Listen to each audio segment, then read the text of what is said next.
As the words on the screen says you're live, I assume that means we need to start. So, apologies for absence have been received from councillors Fuller and Wade. There isn't anybody else who isn't here to apologise. Can we accept those apologies? Absolutely.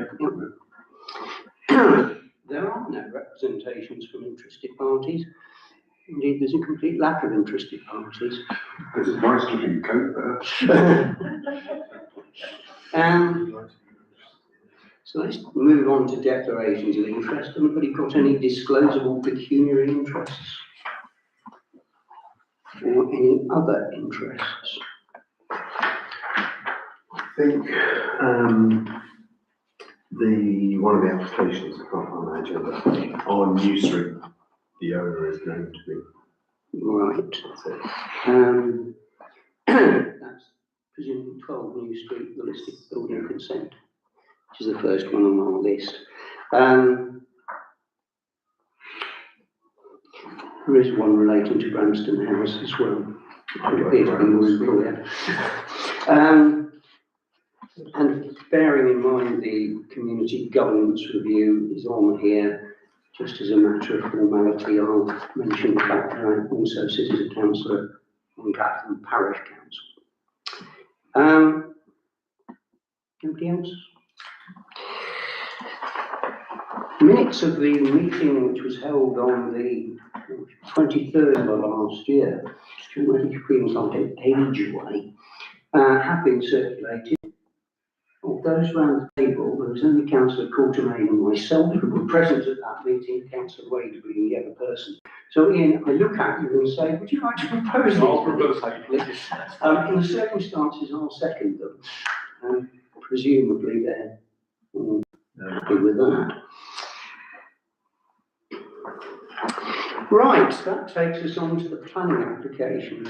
The observant of you will have noticed that we received on Sunday my usual report with both the first two properties missing, a little plaintive note saying that they were nowhere to be seen on the portal.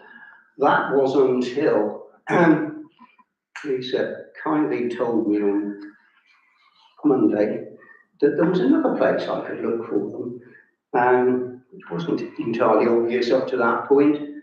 So I looked at them and I sent out a revised report very late yesterday, or perhaps more accurately in the early hours of this morning, which includes talk of 12 New Street.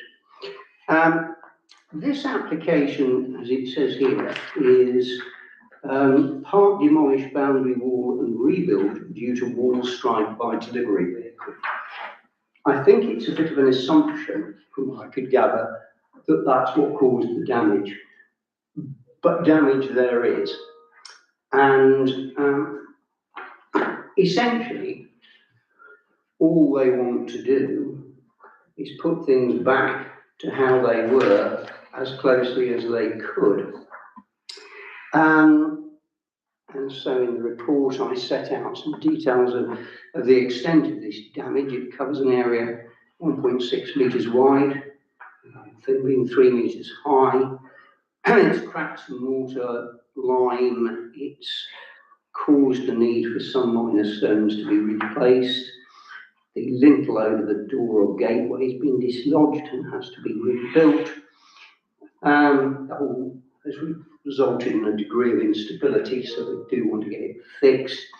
The good news is that the damage seems to be part way up, and consequently the base of the wall still appears to be undamaged and solid. So it's simply a question of rebuild.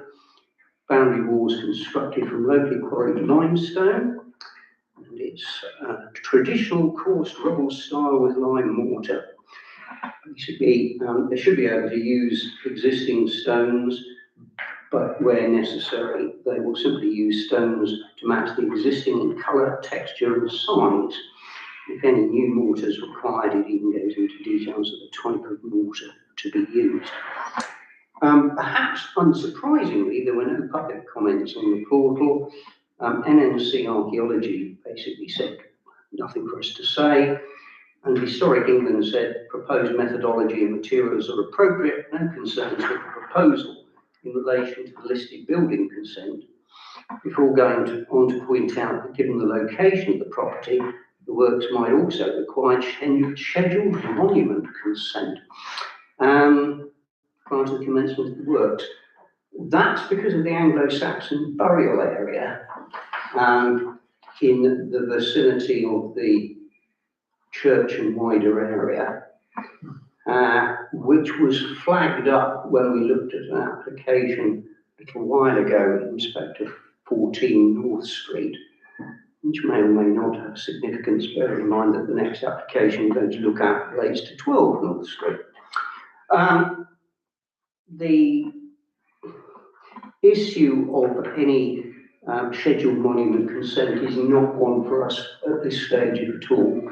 So it's purely a question of whether or not we have any observations to make on the application for listed building consent. I'll look around the table to see if anybody has. Councillor Shirley. Well, I can kick off if you like. Basically, I see absolutely no reason why we should object to it. The work needs to be done. It's going to be done in, I think, as best a fashion as can be.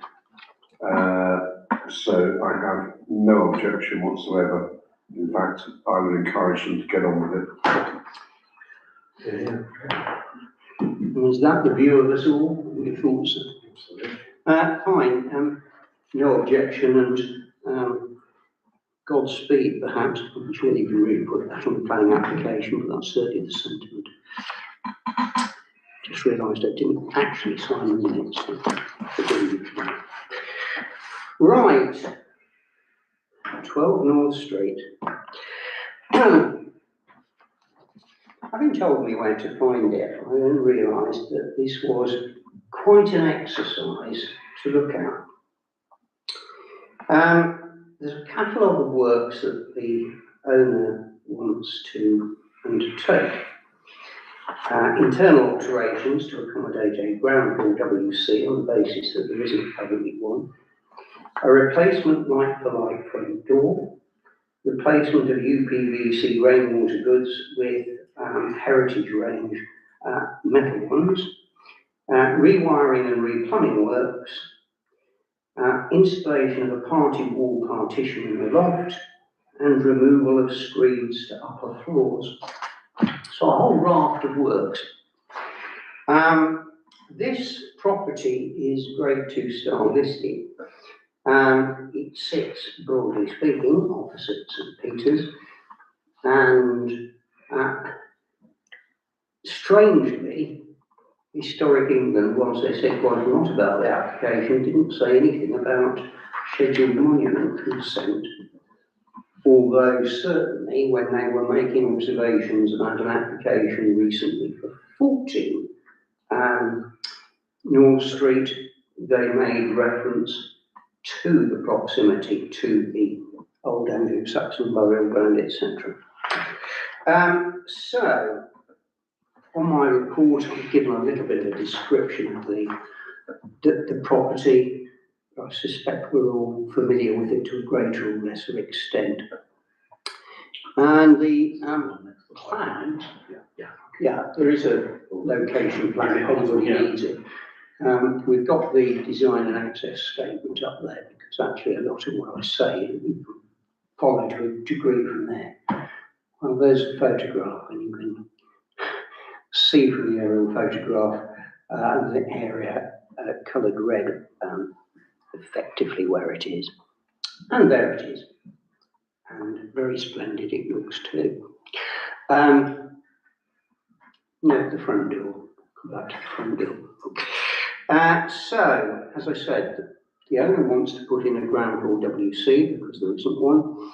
And the plan was to close off the existing cellar stair access and utilise the area to insert a, as it puts there, a compact WC. I don't think they mean that the actual toilet is going to be compact. I think the area that it occupies is going to be compact. and insert a new suspended timber floor over the existing stair void. There's the existing floor plans, and potentially we could flip to somewhere, I hope. Maybe, I can't, yeah, that's, and it's not that easy to follow, certainly from a distance, if you like. So what I'm going to do, I'm going to plough on through the various works which are set out in this document, and at the end of it there's a method statement, I think, as well. So in the loft, the property is apparently separated from the neighbouring building by the design and access stroke heritage impact assessment, because they've combined it into a single document, describes as an original stud partition, historically finished with reed and plaster. And the suggestion in that is that the reed has deteriorated, quite a bit of it, and as the neighbouring property only has a thin membrane, there's no effective fire separation between the roof voids of the two properties, which obviously potentially poses a safety hazard.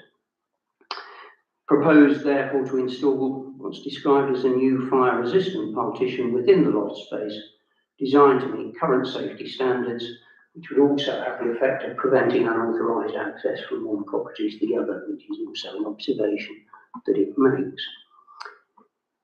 So far as the plumbing is concerned, the design and access statement describes it as relatively modern, property being connected to mains gas, heated via a gas-fired boiler. But there's actually an old gas-fired boiler in there as well, apparently located on the former second floor staff flat, and they propose to install new heating pipework and a new gas boiler. Mains water is connected with cold water storage tanks in the front roof space, and there are two existing hot water cylinders, one of which is on the second floor and the other of which is in the first floor bedroom of the rear structure, and a proposal to install a new pressurised hot water cylinder and remove the, as it describes it, the redundant vented system. Electricity meter and fuse board are located in the single-storey front bay. Design and access statement describes the wiring as dated, not complying with current standards, with at least a partial rewiring being needed on safety grounds. The owner took the view, well, if I'm going to partially rewire, well, then I'll wholly rewire to get the job done completely. The building is described as having a mix of original cast iron rainwater goods and later PVC replacements on several rear elevations, which the design and access statement describes as being out of keeping with the listed building, and it's proposed to replace all of those PVC rainwater goods with what is described as high quality cast aluminium heritage range, visually matching the returned cast iron rainwater goods. The front door, it's described in the design and access statement as a traditional timber door, which you can see, and I quote, beyond practical repair, and it's proposed to replace this with a, and again I quote, bespoke, traditionally constructed timber door to match the existing door in design, material and detailing. And finally, on the second floor, the original timber floor structure has been covered according to this design and access statement with a, never seen this word before, but cementitious, I presume they mean consisting of cement, screed, which imposes, according to the design and access statement, unnecessary additional load on the historic floor joists and conceals the original floorboards. And the proposal there is to remove this there and to assess those underlying boards, repairing or reinstating the historic timber floor as appropriate. So quite a lot. Again, about unsurprisingly, no public comments on the portal. There were 3 consultative responses, and because of them, I've actually set them out in my note at some length. The easy one is NNC Archaeology, who say the alterations don't have an adverse effect on the property, not a view shared by others, it has to be said, and appropriate level of measuring has taken place, so they don't require any kind of recording as the works are done. But there are detailed responses from both Historic England and something called the Joint Committee of the National Amenity Board. I think I put board, actually, it's society according to that. Whether board or society, I confess I've never heard of it. And I haven't had time to look at who they are or quite why they're a statutory consultee, but quite clearly they're interested in old buildings. And one of the points that they raise is, well, if you're going to do this work to put in with WC, what's that going to do to access to the cellar space? Because there's a cellar in this property. And they suggested that if there isn't an alternative way into the cellar, and as far as I'm aware there isn't, there ought to be at least a trapdoor to enable some access to it. It goes on to broadly support the renewal of the heating infrastructure and rewiring, subject to, and I quote, minimisation of its impact on significant fabric. It considers the installation of the fireproof separation in the loft would be, again, I quote, justifiable, but states it would be preferable if this could be achieved without removing the extant historic fabric, which, as you will recall, is this reed and lime plaster. It concludes by expressing concern that the floor screed on the second floor might have been misidentified, and that it isn't, as it were, cement-based at all, because it would be common for a lime ash screed to have been laid in such a location. And essentially they go on to say, look, these things are jolly rare, if it's in a Grade 2 listed building, it would contribute to the building's special interest, and it should be retained. Historic England consider that the proposed installation of the WC would result in the loss of the historic floor plan, about which they are quite exercised, and remove meaningful access to the cellar, which it goes on to worry might lead to a lack of airflow and subsequent damp issues. It therefore says, look, this aspect of the work would actually cause damage to the building, and the applicant should jolly well reconsider this aspect of matters. It goes on then to call for more information regarding the impact of the proposed plumbing and heating works and of the rewiring. And it also asks about the current state and condition of the door, saying, look, as far as that door is concerned, it wouldn't oppose replacement if the applicant's right and it really is beyond repair, but essentially repair should be the first option. No objection was raised to the proposed new dividing wall in the loft, provided that the existing reed and lime plaster partition is retained in situ. Unsurprisingly, no objection to the proposed replacement of the PVC rainwater goods, and it actually welcomes the proposed removal of the cementitious screeding. Right.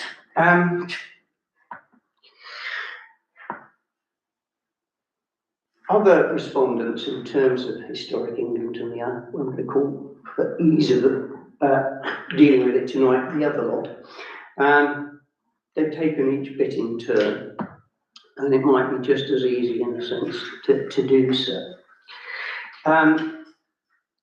So looking at the order in which they appear on, I think, the application itself, the first thing is the internal alterations to accommodate the ground floor WC.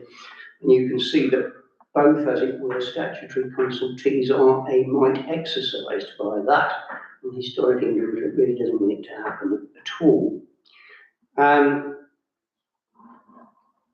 To some degree, I suspect we should be bound to their superior professional knowledge of such matters. And unless our conservation officer were to have good reason to, as it were, query the positions taken, particularly by Historic England, then I think we would be saying, look, you can't do what you want to do in that way, in that location. The front door, when I saw this, I thought, hang on a minute, this rings a bell. North Street, replacement of a front door. And I thought for a minute, it was our old friend that had come back, but now added in to replacing the front door was a whole load of other stuff, until I realised that actually the replacement front door issue was at number 40, North Street.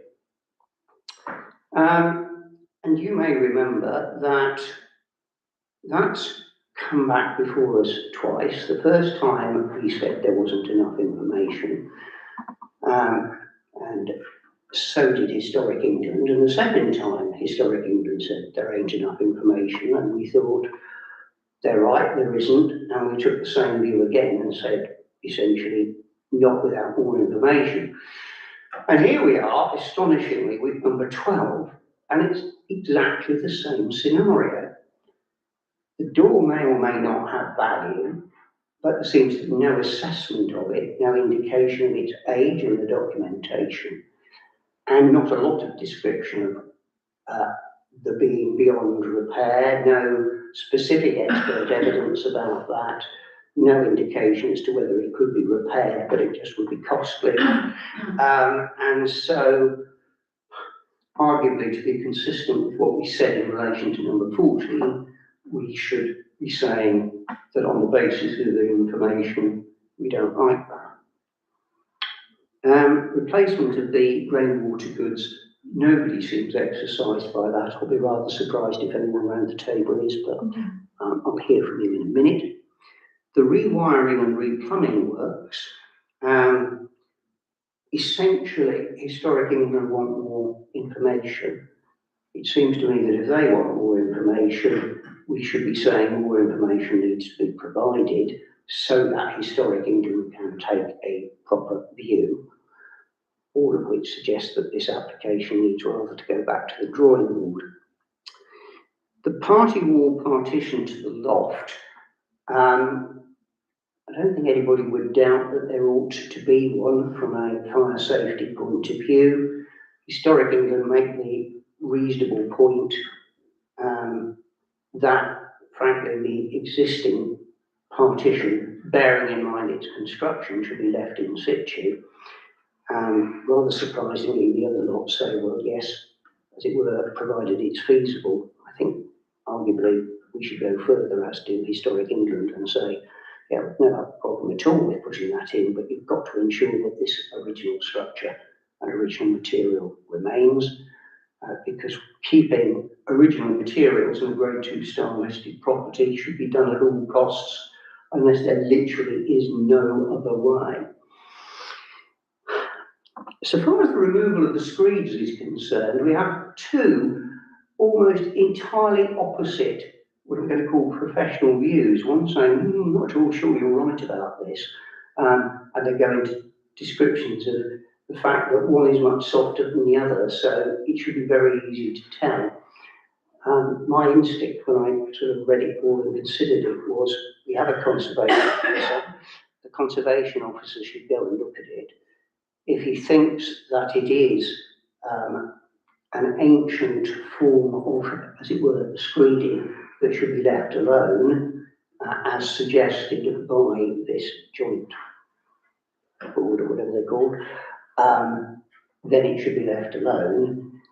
If, on the other hand, it is, as it were, purely cement type, then doubtless we wouldn't have a problem, because Historic England don't have a problem. It's taken me a long time to work my way through that. Thoughts from other councillors?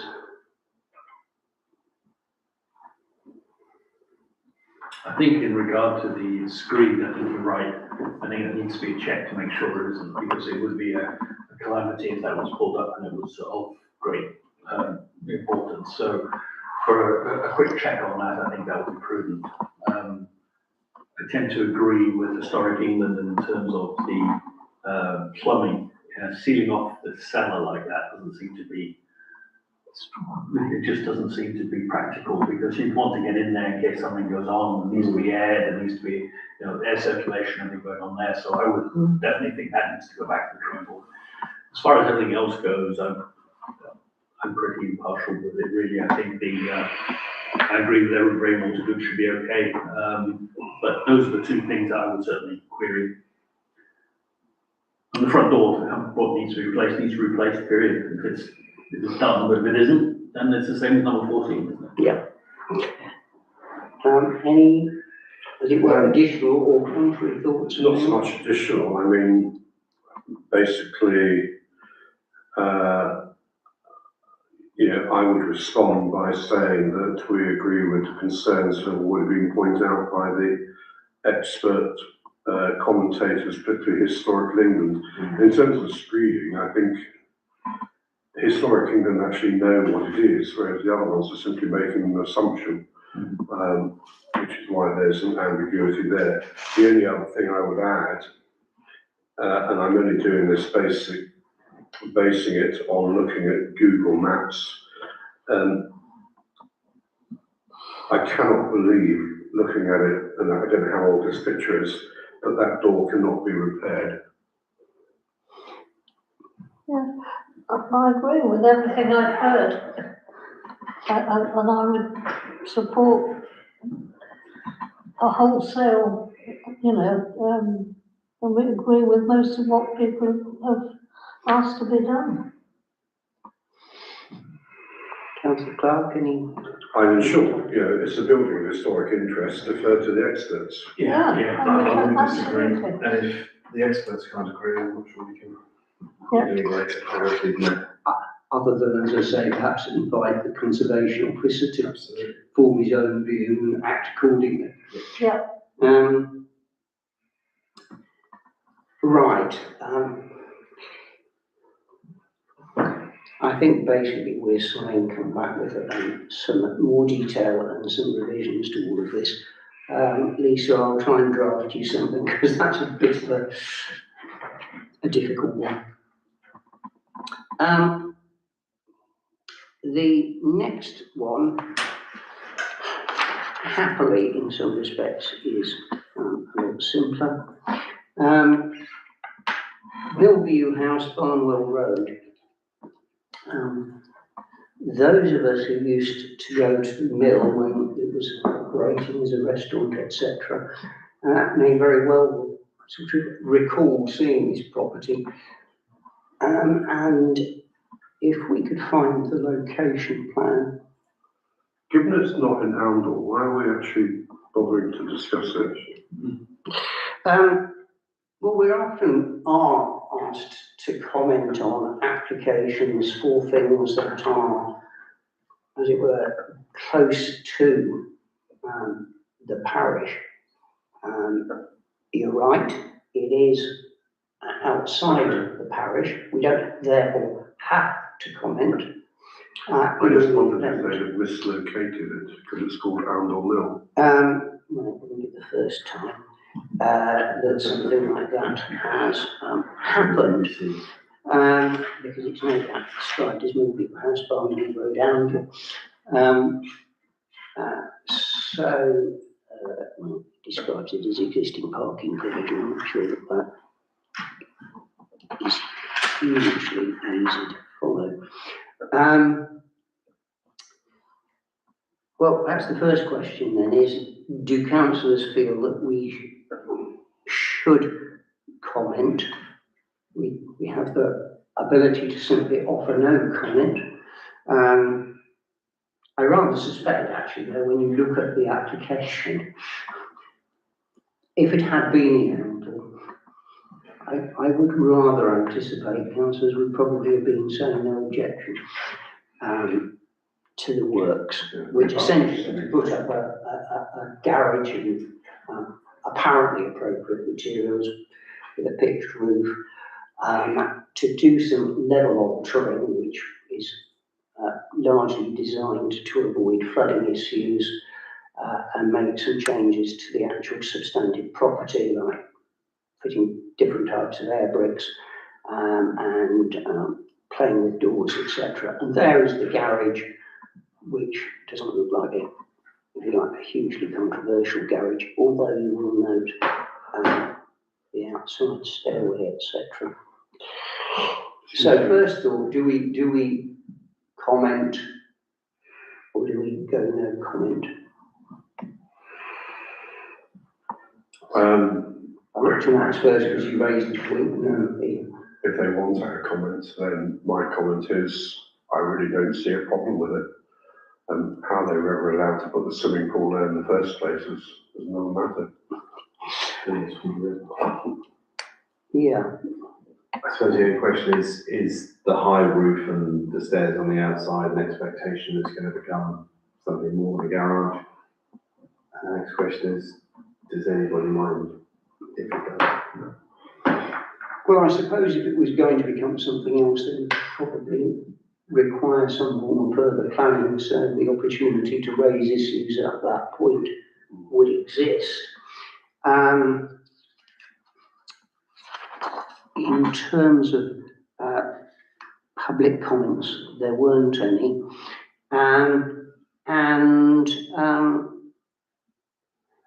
Essentially, and perhaps of interest, NNC highways, for example, can have a problem. So if we thought that there might have been issues that they would have been exercised about, they'd have probably said something.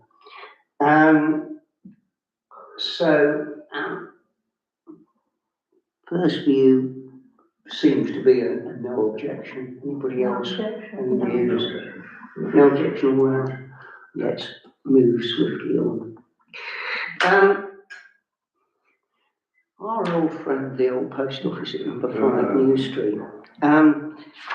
Another application has come before us.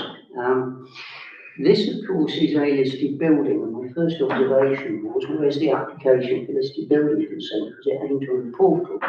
Although bizarrely, when you look at the design and access statement which accompanies this,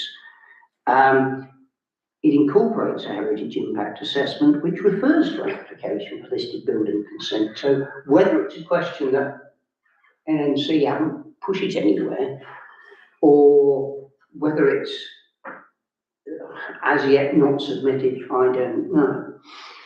One thing's for sure, we can look at the application for full permission, and it is an application to put up a retractable awning on the front of this Grade 2 listed building. And when you think about where it is,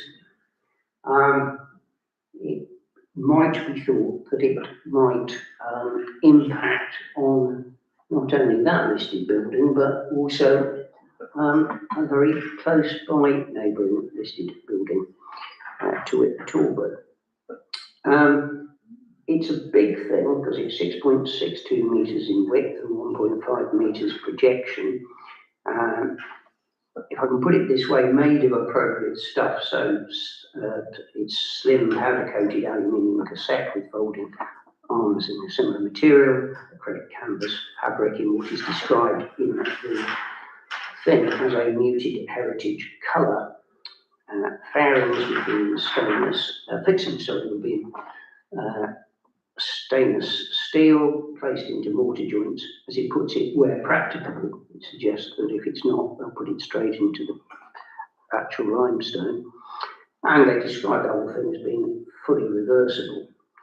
And the Heritage Impact Statement states that the work would follow conservation best practice and the appropriate British standard with protective measures during works, and they include a method statement setting out how those works would be done. NNC Archaeology, no comments, and NNC Highways, no objections, subject to Section 177 licensing because it impacts the highway, which is a separate issue. What do we think about putting that on, Councillor Jessup? There's nothing in that statement to say that it's needed in any way. That it's Needed, it's not needed, there's nothing in the statement to say they that. want to keep the people sitting outside dry. Within the document, that I've referred to, it does make that point. In essence, it's to not only, as it were, keep them dry, but therefore it sort of suggests that it would be good for all the business and good for the vitality of the centre. So that's the commercial, and I'm sure they wouldn't do it if they didn't think that the investment was worth it. So leaving that aspect aside for a moment, what do you feel about the structure of it, if I can describe it as such?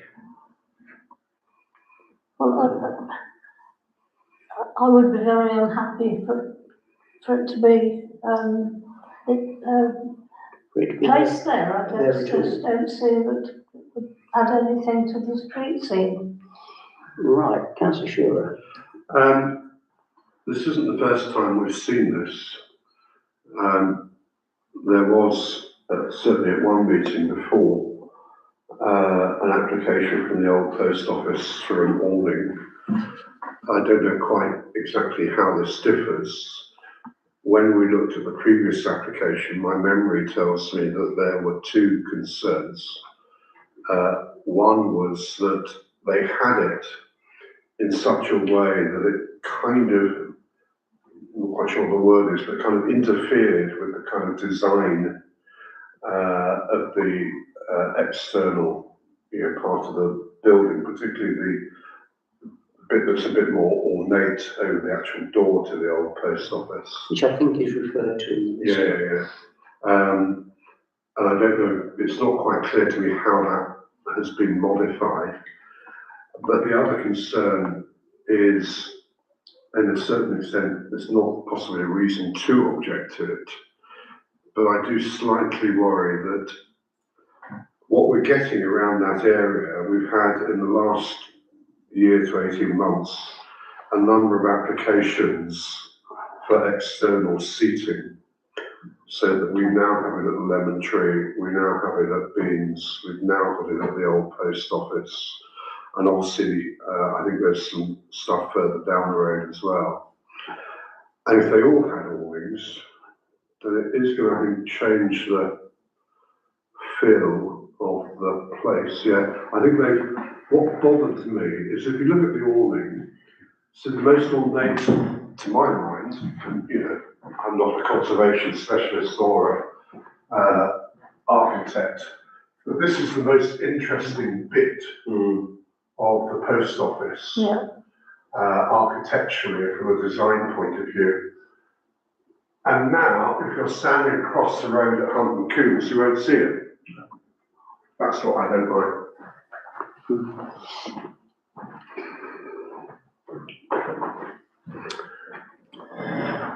Other views?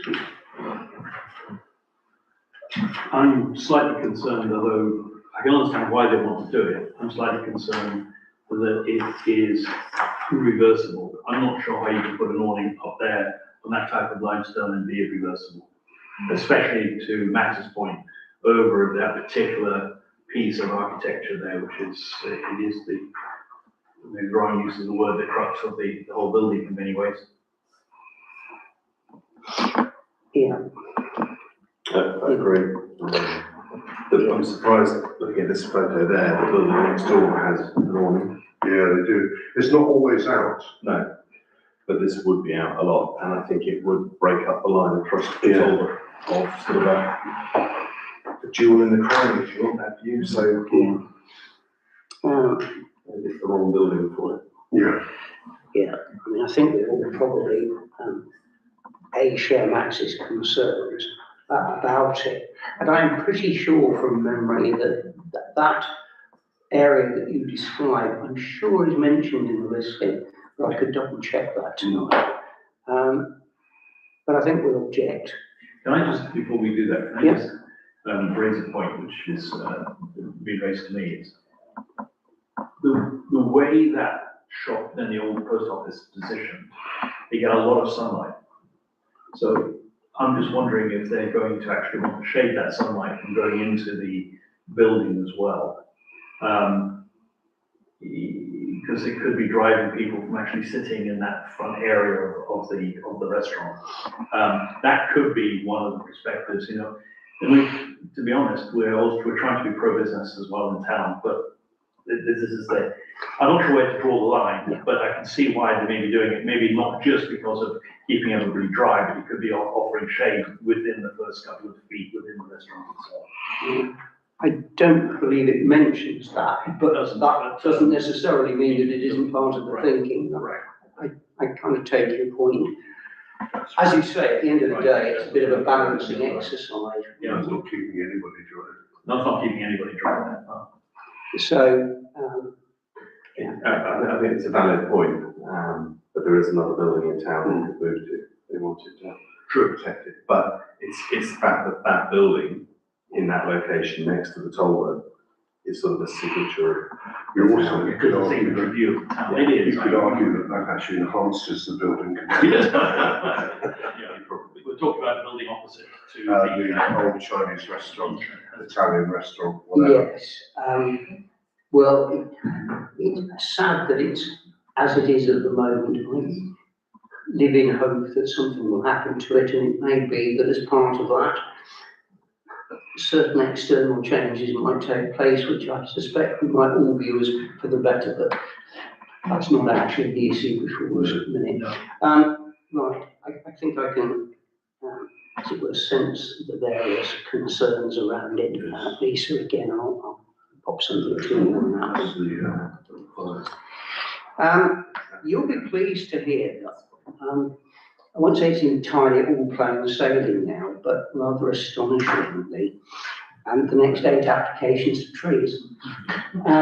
So I had all this heavy stuff with listed building consents and listed buildings in 3 out of the 4. We move on to trees, and rather as usual, there's a paucity of information. The very first one is 17A Colchester Road. The trees are, in this case, subject to tree preservation orders, but what is put forward is simply a reduction in height, etc., to the previous reduced size. Unfortunately, we have the location plan. There aren't any photographs of the trees concerned, but it is in the nature of tree husbandry, and as a general rule, we don't tend to express any concerns around that, and I rather suspect that if the tree officer had any, the tree officer will raise them. Somebody demur from that view, in which case, no objection. 29 Spurlings. This application, remove Wellingtonia and replant with liquid amber. I'm not even going to attempt to pronounce the next bit. James Rowlett says that this tree, which again is subject to a TPO, should be removed because it's suffering from, as he puts it, progressive crown dieback, having lost 20% of its leaf area in the last 5 years and incrementally losing more leaf every year. And he describes it as having lost the ability to sustain itself.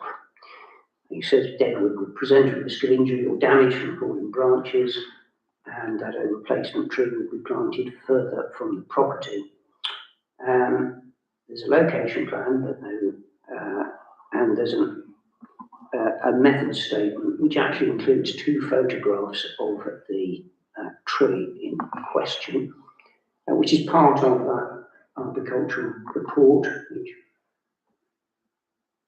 there we go. There's a photograph of the state of tree. It is, as you can see, a large specimen, towering over the bungalows there, but there it is, and I have to say it doesn't look well to me in that photograph. coming down. We usually have concerns around applications to fell trees that are subject to TPOs. We often have concerns about felling trees in general. I would have thought that this is one of those situations in which if the tree officer agrees with James Rowlett that realistically this tree is beyond saving and needs to be removed, well, okay, grant permission. But if the tree officer takes the view that actually you could do works to it and retain it, we'd rather see works done and the tree retained. Anybody got any other comments or views? If the tree's dying, it's now time to remove it, put another one in place, in my view. It's unfortunate, it looks a beautiful tree, but if it's past its best, and it's dangerous. That's the problem, isn't it? Well, the tree officer will look at that and the It's tree an officer. alternative. That is, you could knock the house down and that would give the roots more room and the tree might revitalise itself. Get the house. Yeah, I don't think the applicant had that quite what in mind. It's a bit like the I'm just we were worried talking about the other day about second Welling Tony or whatever they're called, Yeah. that we've lost. Yeah, in that area. absolutely, I Yes. think it, But if it's dying, it's dying. Well, exactly so. I mean, at the end of the day, we're not tree experts and we can't be sure. As I say, from the photograph, it didn't look well, but we know that the tree officer does agree that we it. don't, which is why I think we have So to we make have that to part of write our something. comment. Does the tree officer have the power to ask or demand or whatever that a tree should be replaced? As a TPO one. I mean, there is a plan to replace it. What do you mean replace on a like-for-like basis rather than putting something different in? I mean, I suspect a tree like that will take generations to get to where that one is. Yeah, And that short answer to your question is I'm not entirely sure whether they have a power to do it. But their power, I suppose, would be to intimate that whilst I can't make you do it, I could not give you permission to do the works you want to, unless you do something I'm happy with. Which perhaps works much the same way. Branston, in a sense, this is easier. Indeed, the next three are easier because whilst this is talking about removing 2 trees, the reason it's there at all, and you can see the location of said trees from that location plan, and frankly, there is an application and there is a location plan. There is nothing in there about why this work is being proposed, but these are not subject to TPOs.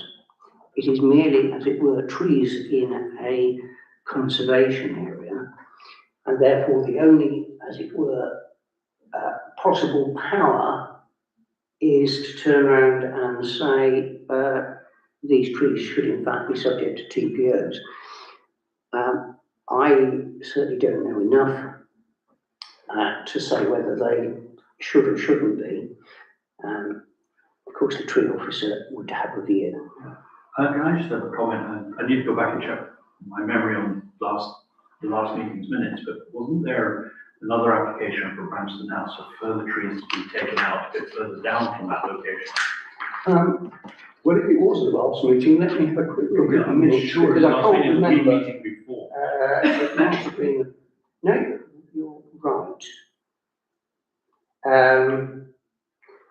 Indeed, I noticed that these are the minutes for our December meeting, and actually, slightly bizarre, it's the same application. I'm just sort of going around and I've done this before. Should we disagree? Well, I noticed that what we appear to have said is no objection subject to any contrary views of the tree officer, but bearing in mind, well spotted, I hadn't noticed that we had already apparently dealt with this application. So it looks as if it's on our agenda in error. We've already commented. Next business, I think. Don't think we've done this one. 35 West Street. Again, an application because the trees are in a conservation area. This is 35 West Street, a yew and a sycamore. James Rowlatt hasn't again given any reasons for the removal. There aren't any photographs. There is a location plan, which we might as well have a look at. We can get to it.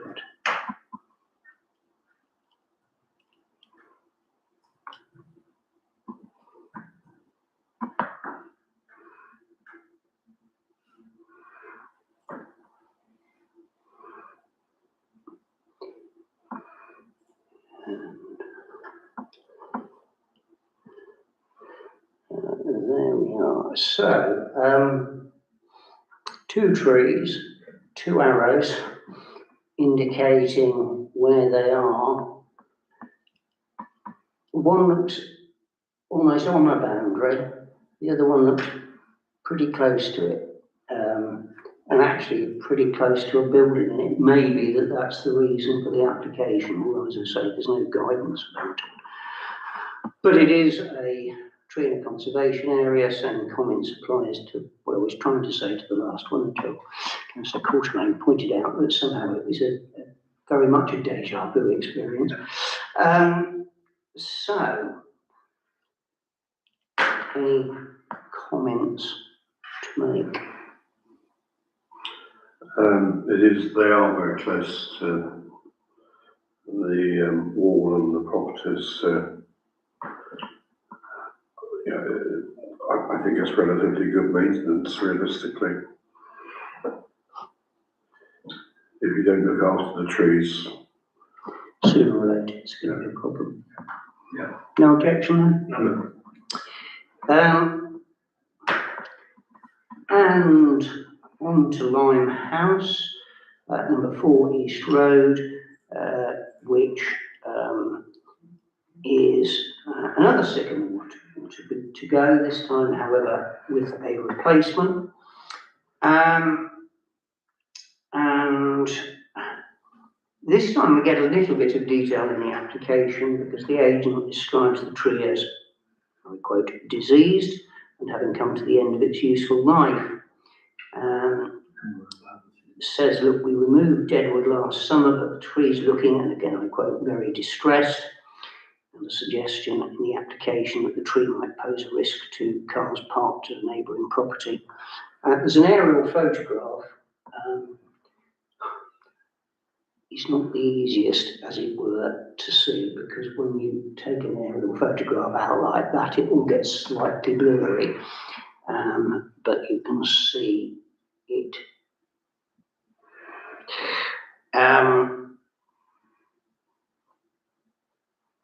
Again, any views or comments specifically?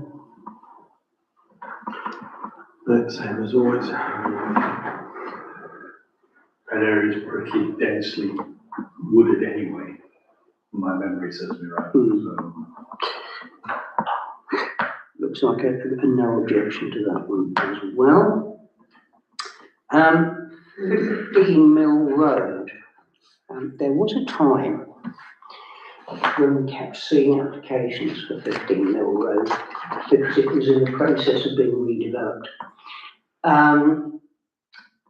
And these are a couple of cherry trees to be felled to ground level and replaced. And whilst I can talk about one being a mulberry, the other one is a bit beyond me. Again, it's there because the property itself is in a conservation area. There is a plan that's showing locations. There it is, and there indeed they are. Interestingly enough, what seems to happen, and it's slightly bizarre, this, in December last year, because NNC failed to deal with this application in the statutory 6 weeks, the applicant was given deemed permission to carry out the works, provided that the works were carried out within 2 years. And at the time, we made no comments on the application, which, as I put in my note, seems to have had a slightly different replanting scheme. So I think that what's possibly happening here is that the applicant has had a change of heart about the replacement of trees and has therefore had to go through the process of reapplying for something that we didn't actually have a problem with in the first place. So I rather suggest it's a no objection. I did just make the point that actually way back in 2015, when all of this property was being substantially changed and stroke renovated, there were a whole host of trees on the site that were actually removed. But any contrary view? No objection again. And yet more trees to be removed. In this case, it's described as a field maple at 14 Mill Road. And again, the application comes before us purely because of the location of the tree in the conservation area. I've tended to, with tree applications, push in the name of the agent because there are certain, as it were, names that we see on a regular basis and we might take certain views about things that they're going to potentially be doing. This is Nin Valley Tree Services. They say that remove the tree to ground level, describing it as a poor specimen of low amenity value, incorrectly proved previously, and they suggest it's too close to the house. And there we have a plan. Again, we get the location plan, again, no supporting photographs. I rather suspect that if we're going to now be consistent with the approach we seem to be adopting tonight, somebody has a very different view, this would be another no objection. And the last such application, yet another tree to bite the dust. This time at 74 South Road, it's a birch. Again, it's a property in the conservation area. And the application says they want to fell to ground level due to its proximity to the gable end of an old stone barn. And it's another one of these aerial photographs, which is, funny enough, if you kind of decrease the scale of it, it's slightly easier to, as it were, pick out. And I think from there you get the impression, yes, it does seem to be very close to the barn as described. And again, unless people have for some reason for rather different view to this application to the others, I would assume it's an objection.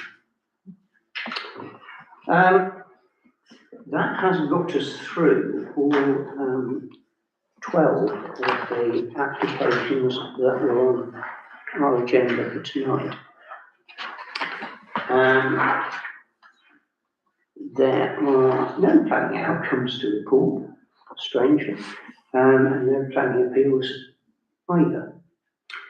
The next item said to receive an update on the Old Rugby Football Club planning application and decide next steps. And Councillor Wade had his name down against it. Councillor Wade is not here. I'd be a little surprised if any of us around this table were not aware of what's happened. NMC Planning Department has excelled itself yet again and managed to hit all the news because they contrived to advertise the application in the wrong location. They've come to the conclusion that effectively the process has to start again. There has to be a proper advert so that potentially proper responses can be received. I think we're all very familiar with this application and the view that this committee took, which was that we didn't like it. It's fair to say that our officers have apparently indicated no objection to this application. So it may be that although there is a deferment, it will still be granted. That, of course, as we're aware, isn't the end of the story, but discussions on that are for another time, another place, and probably in camera. So that's literally where we are. Councillor Clark. One update, I was there last Wednesday, and it wasn't the only planning application affected the next one had the same problem. So half the audience that was there for the rugby club left, and half the one from Milford left, and the meeting finished about 10 minutes later. So agree. Yeah. When we get into any other relevant matters for report, I'll have something to add to that. Well, there we are. Not much we can report in the circumstances. Which takes us to the community governance review. Those of us who were at the last full council meeting would have heard me speak on this, and the decision was taken, as it were, to refer it back to this committee to kind of handle the submission. The submission isn't quite as pressured as it was because of the time scales, and in fact we would be able to put in the submission next month should we choose. What I do have to do is update everybody on developments since the last full council meeting.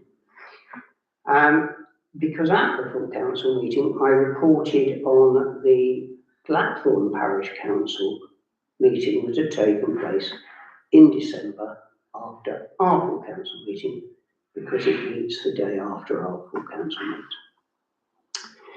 And the matter came before Blackthorn Parish Council the day after our full council meeting to consider a response document. And things didn't entirely proceed according to plan. Well, perhaps according to plan's the wrong terminology. I had said to full council that Blackthorn Parish Council, having, as it were, consulted affected residents on the Cottstock Meadows development and in Old Farm Lane, had reached views in relation to both of those matters, and that having heard from Councillor Simon Fairhall that in connection with the new local plan in the early stages of development, that a landowner with land on the opposite side of the road to the Cottstock Meadows development was looking to try and have that included in the new plan for allocation for housing development. There'd been a discussion at Blackthorn and they had said, we lose the Cottstock Meadows development, and if we're not careful, promptly acquire the same problem on the other side of the road. We don't want that. Let's include in our submission that which should go as well. And so that would become part of Oundle rather than part of Blackthorn, and avoid the slightly odd scenario of this bit of the parish of Blackthorn being entirely remote from the village of Blackthorn, very much, as it were, identified with Oundle and identifying almost certainly with Oundle, and creating a degree of coalescence. When the text of the proposed submission was considered, a councillor there said, oh, hang on a minute, this is giving up more land. I don't agree with this. And that opened up a discussion about that aspect of it. Not about Cottstock Meadows, not about Old Farm Lane, but about the land the opposite side of Cottstock Meadows. At which point an observation was made, well, look, we didn't consult anybody about that. At that point I interjected and said, well, look, who are you going to consult? There ain't anybody living on that land, and I guarantee you, if you had advertised in the village, anybody who wants to come and talk to us about that piece of land, come and join our meeting, you'd have had precisely no takers, because what would be the interest? However, because they hadn't consulted, and because at least one councillor was exercised about the inclusion of that, because he hadn't followed the discussion that had previously taken place, the decision was taken to omit that reference to that side of the road from the Blackthorn response. So the Blackthorn response is, as it were, as I indicated it, and as far as I'm aware, it will now have been submitted, saying, yes, we'd like to see the boundary altered so that the development on Cottesstock Meadows is transferred out of Blackthorn Parish into Anglia Parish, and we want to hang on to Old Farm Lane. Whereas this council had taken the view that, yes, the Cottesstock Meadows development self-evidently should be part of us. We felt that on the same logic, so should Old Farm Lane, notwithstanding, as it were, the fact that some residents there, active in the village, had spoken out against it. And we've gone a bit further and said, well, look, whilst we're about it, move the boundary beyond the Cottesstock Meadows development so as to incorporate the water treatment facility and the electricity substation. It's actually quite easy to, as it were, demarc on that side of the road, because there's a very convenient agricultural tract that runs down just beyond all of that, which you can see. It doesn't quite run to the river, but you just project it down to the river, which is where the boundary, if you like, lies. All of that raises, arguably, the issue for us about, well, do we, in our response, say anything about that piece of land on the opposite side of the road? And the draft response that I had originally put together, I then went and replaced over the weekend with a slightly revised response, but essentially making the point on both sides of the Cottesstock Road. And I appreciate that the response refers to a map, and I appreciate there isn't a map. It's surprising how difficult it is to find a suitable map of the parish where you can find features where you could easily draw a line and where it would be very clear where the line was. There are two ways of looking at that piece of land. We know, broadly speaking, what piece of land we think we're talking about, and essentially it's a piece of land that the rugby club looked at one point, and it's essentially entirely surrounded by trees currently, and it would be possible to simply say that piece of land moves over from Clapton to Arundel pretty much as does the other one, so that were it to be developed, it doesn't replicate the current problem.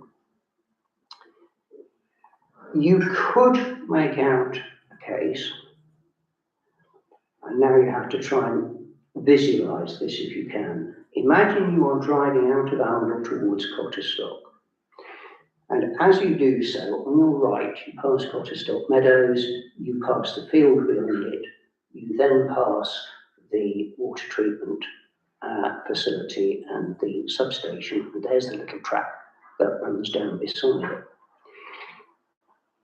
If you look on the other side of the road at, broadly speaking, the same point as the little track, a feature that stands out, and which is actually marked on a number of maps, is something which on the map I first thought, that's strange, I don't recognise that footpath. Whether does it go? It's not a footpath, it's a row of pylons. And the pylons run from that side of the road at an angle and hit the road between Arundel and Blackthorn.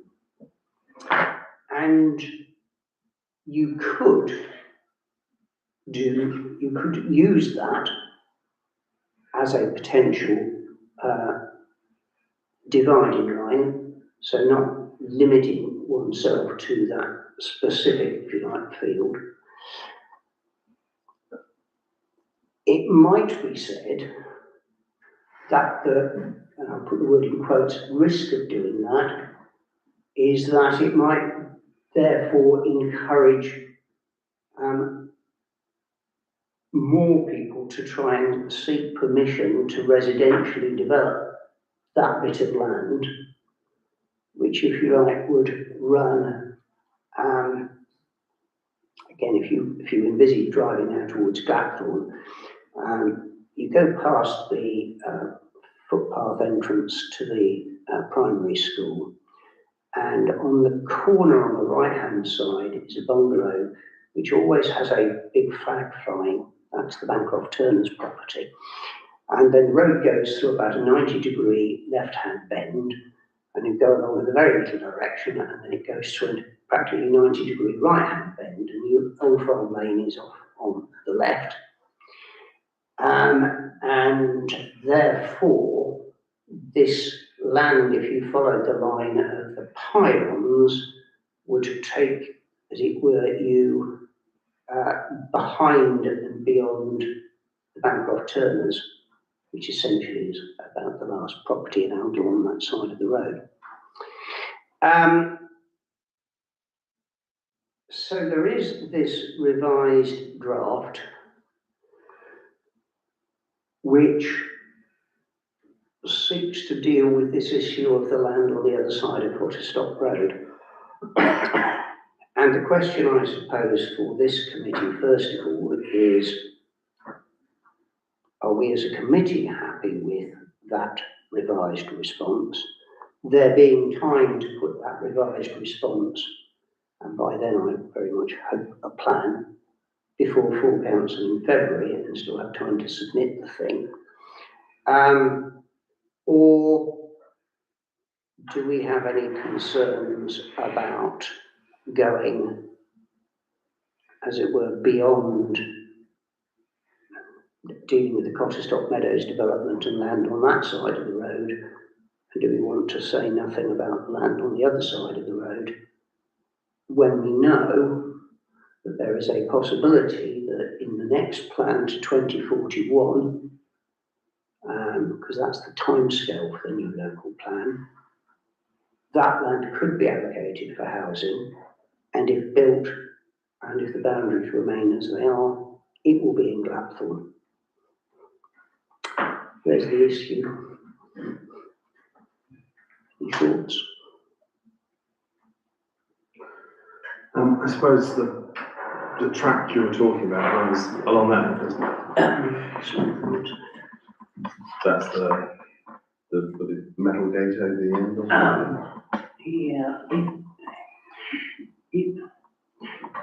We're talking about, it's quite difficult to see it almost, this dark shaded area, but it's actually it's more clear cut actually on the ground over here. You can't really see this track. But that's the track that runs into Gladstone. Is that the one you're talking about, track? Yeah, no. No, right. If you come, okay, so if that presumably is St Peter's Road. No, it's Hotterstock Meadows. That's St Peter's Road. Oh right, sorry, yeah, I thought it looks too, yeah. So there's Hotterstock Meadows, and there are the, so there's the field below them, and then we've got the water treatment plant and the electricity from there, and just sort of where this dark bit is, there's actually a track that runs along. So that's the track. So that's the track where I was suggesting that like all this bit here moves up into Those, yeah, that's the track. It's the track that goes, but it's the one the lorries go down. Or the track on the other side of the water treatment plant, so Yes. that's the track there. And then that's the field that we're talking about. this is the field On your which we're talking about.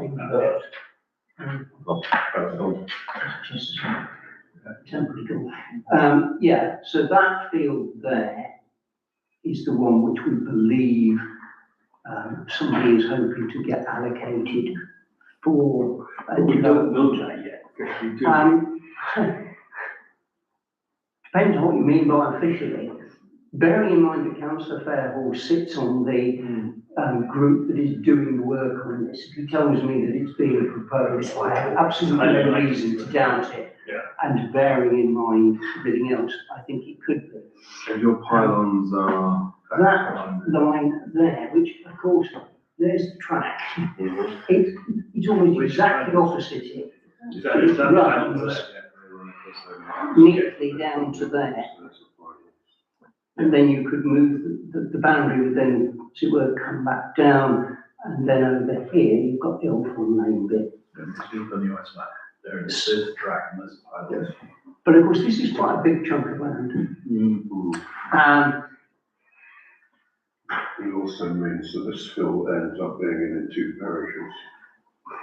Well, there's some logic to fields being in different parishes. There's no logic to developments being in different parishes, which is why the terms of reference that relate to this local government's review specifically says that. Right, but could we say, because we actually don't know the extent of the potential development in that field, that whatever the potential development or the proposal, if it's accepted, we recommend that the parish boundaries go to the edge of that development to cover off the issue we had with Cotterstop Meadows. The problem is that it doesn't work like that. The boundaries change. The reality is they change about, or at least they're looked at about every 10 years. Right. So this latest review, which isn't likely to come into fruition until about 2028, in time for the elections in 2029.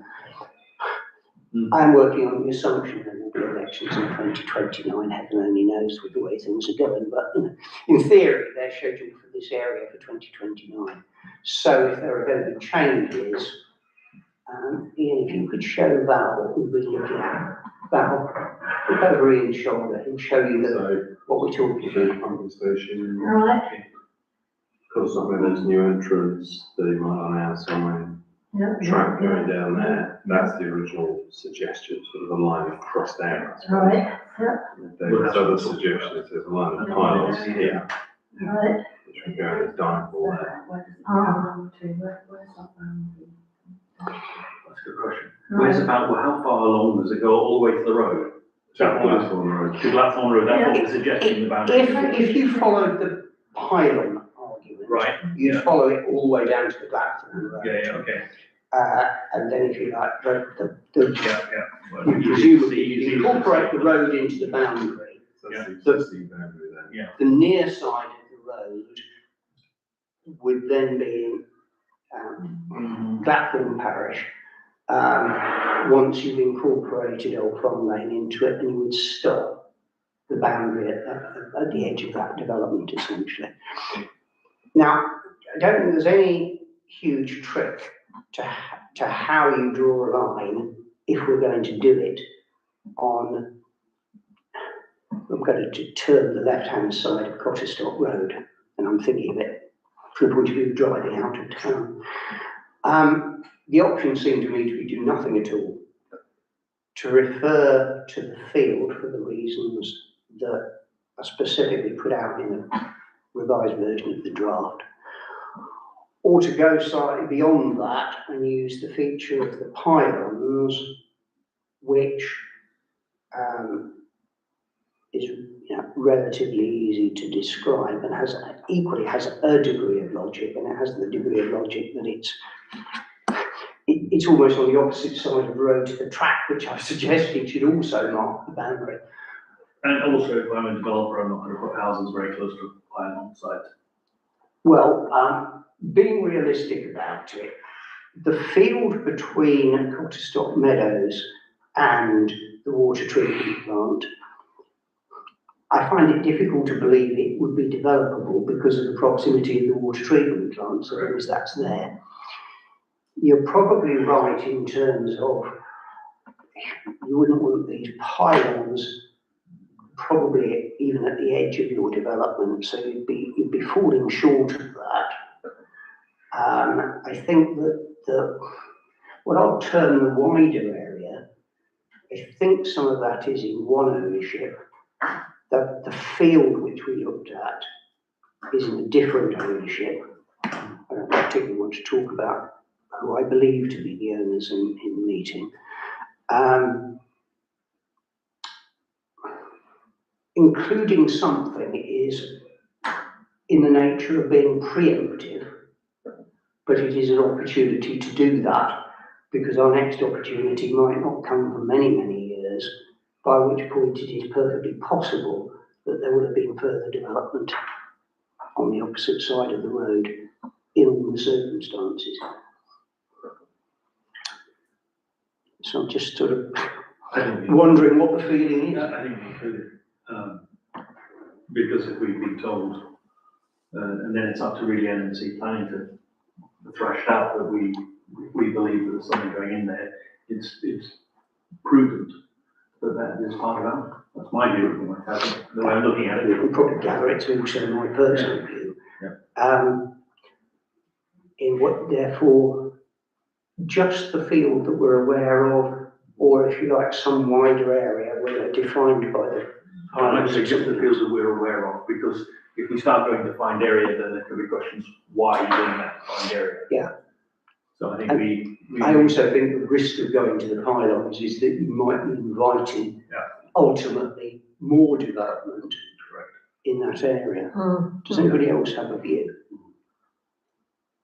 Just one question, I'm trying to get technology to help me here, it's not doing a very good job.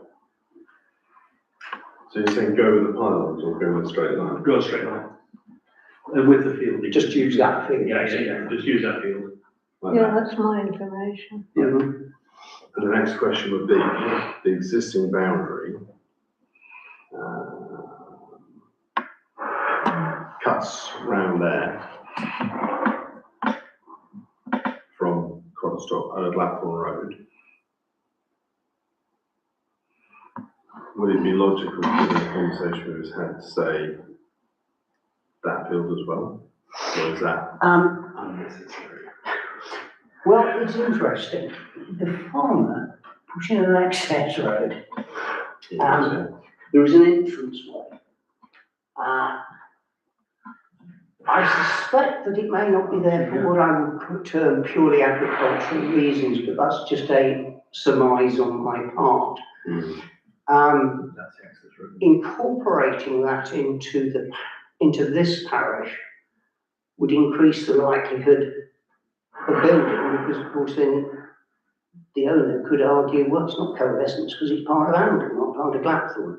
Whereas at the moment, if the boundary ends with the old Farm Lane development, what then lies on that side of the road is nothing but agricultural fields till you get to the property known as Leverton. And that's the one where there's a house that's under construction there, that's been under construction for some considerable time because they've run into the odd problem or two.